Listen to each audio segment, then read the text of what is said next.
देवशयनी एकादशी व्रत कथा।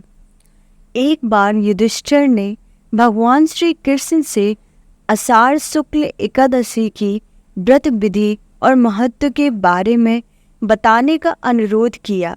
तब भगवान श्री कृष्ण ने कहा कि इस व्रत को देवशयनी एकादशी के नाम से जानते हैं। यह व्रत जीवों के उद्धार के लिए महत्वपूर्ण माना जाता है। जो इस व्रत को नहीं करता है उसे नरक में स्थान मिलता है। ब्रह्मदेव ने नारद जी से इस व्रत के महत्व और विधि को बताया था। वह तुमसे कहता हूँ। इसकी कथा कुछ इस प्रकार से है। कथा के अनुसार एक समय में एक महान राजा मानधाता थे, जो बहुत ही दयालु, धार्मिक, प्रतापी और सत्यवादी थे। वे अपनी प्रजा की संतान की तरह सेवा करते थे, उनके सुख और दुख का ध्यान रखते थे। उनके राज्य में सभी खुशहाल थे।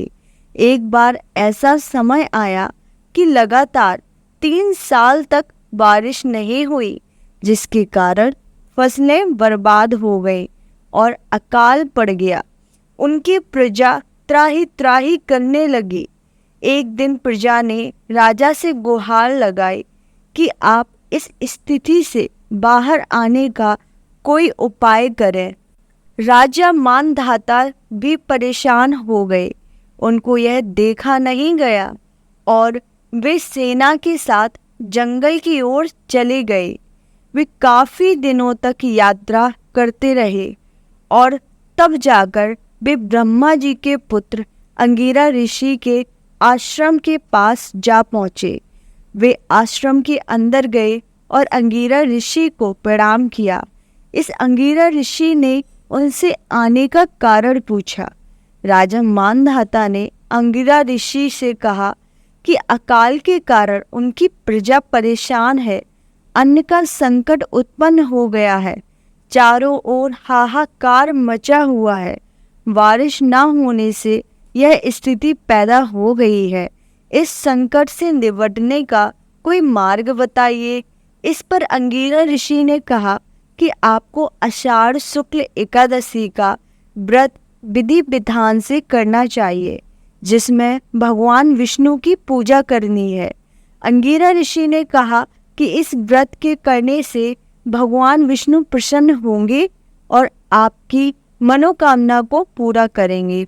आपकी अर्जित पुण्य से राज्य में बारिश होगी और अन्न का संकट दूर होगा। प्रजा फिर से खुशहाल हो जाएगी।